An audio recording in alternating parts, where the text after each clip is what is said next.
నేను మీకు ఈరోజు ఒక కథ చెప్పబోతున్నాను. ఈ కథ నేను రాసిందే. అప్పట్లో ఆకాశం మనకు చేతికి అందేంత దగ్గరలో ఉండేది. చందమామని చేతితో ముట్టుకోగలిగేవాళ్ళం. ఈ కథ ఆంధ్రాలోని చిట్ట చివరి గ్రామంలో జరిగింది. ఆ గ్రామంలో చీకటి పడే సమయానికి ఊర్లోని ప్రజలందరూ కలిసి ఒకచోట గుమికూడారు. సంతోషంగా నవ్వుతూ ఒకరి కష్టసుఖాలు ఒకరు పంచుకోవడం మొదలుపెట్టారు. ఆనందంతో పిల్లలు ఆటలాడుకోవడం మొదలుపెట్టారు. ఆకాశంలోని చందమామను కిందకి దించుకొని కాసేపు దాంతో ఆడుకొని తిరిగి ఆకాశంలో పెట్టేసేవాళ్ళు. ప్రజలందరూ ఐకమత్యంతో ఉన్నారు. అటువంటి సమయంలో ఆ గ్రామంలోని ఒక ఇంట్లో ఒక ముసలి అవ్వ తన మనవడిని ఒళ్ళో కూర్చోబెట్టుకుని చందమామను చూపిస్తూ కథలు చెప్తూ ఉంది.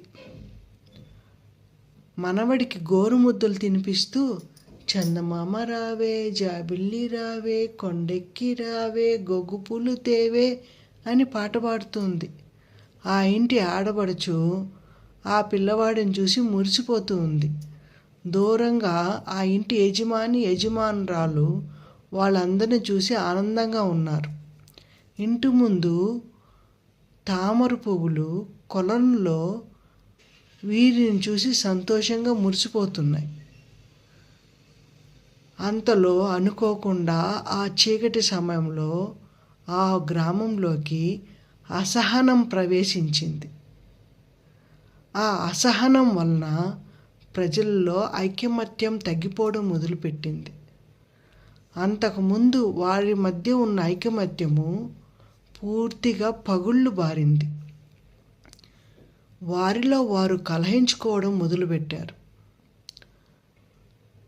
అంతకుముందు రాత్రి వరకు వారు ఎంతో ఆనందంగా గడిపిన క్షణాలను మర్చిపోయి ఒక వ్యక్తి మీద ఇంకొక వ్యక్తి తప్పుడు ప్రచారం చేయడం మొదలుపెట్టారు. వారిలో దుఃఖం ప్రవేశించింది.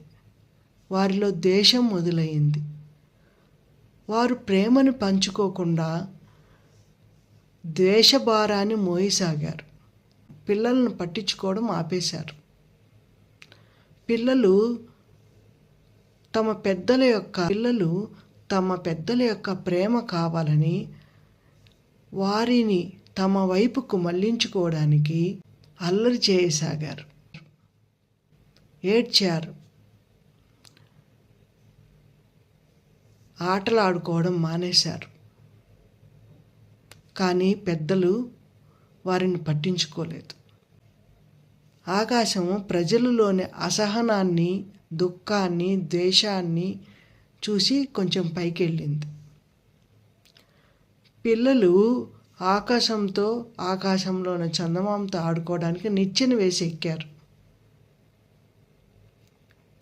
దానిని కూడా చూసి పెద్దవాళ్ళు సహించలేకపోయారు. పిల్లలను నియంత్రించాలనుకున్నారు.